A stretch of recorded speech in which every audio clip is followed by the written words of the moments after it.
All right, we're gonna get started this morning with making some fresh mocha pot coffee in our Bialetti mocha pot, which is one of our favorite ways of doing it.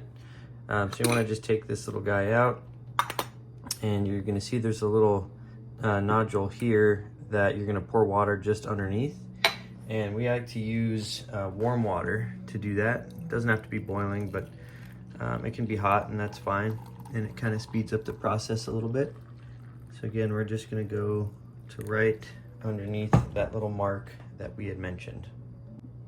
And next we're going to get our coffee.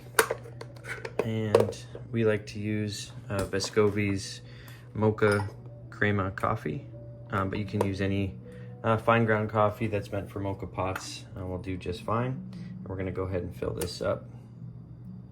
So put a couple there. And one more. That should be good. And you don't need to flatten this out. You can just take it, leave it how it is, and drop it directly into the Bialetti. And this is where we're gonna just screw this back on.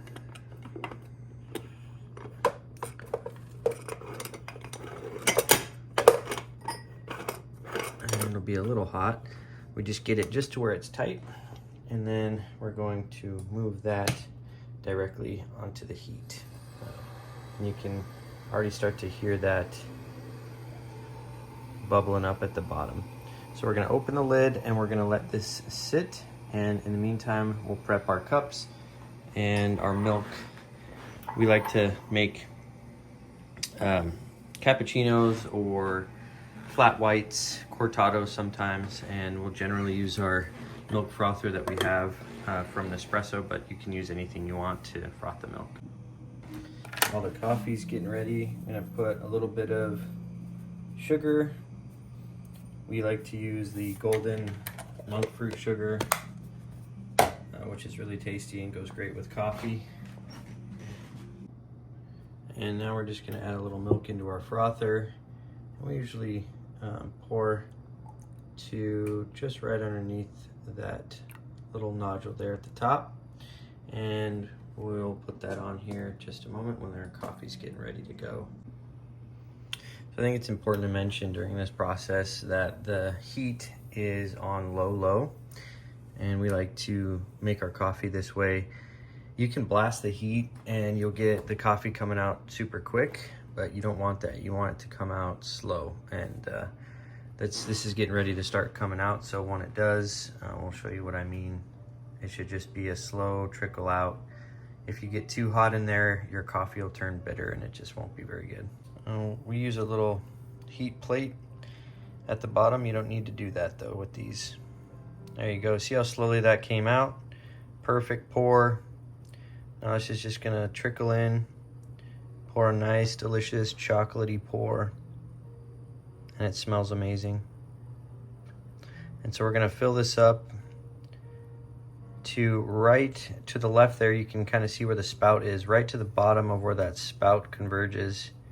Once it reaches that point, we're gonna take this off immediately.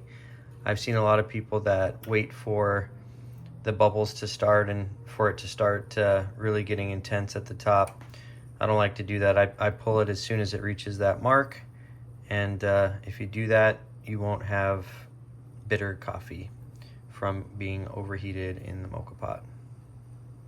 And yeah, once this is finished here in a few seconds, we'll pull it right off and get it into our cups. There's already sugar in there, and then we'll pour our frothed milk over that. All right, almost done here. And we're gonna pull it off now. As you can see, it's already starting to get a little intense. So we'll close this up and it's done. We are gonna pour it into our cups next. All right, now to pour our delicious coffee. Let's do half and half.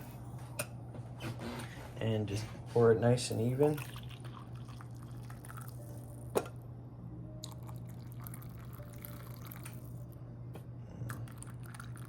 Now this is going to be a very rich, bold, but not too overpowering coffee.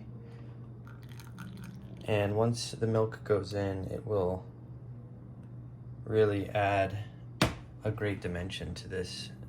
So now our milk has been frothed sufficiently, and we are gonna go ahead and pour it into our coffee immediately.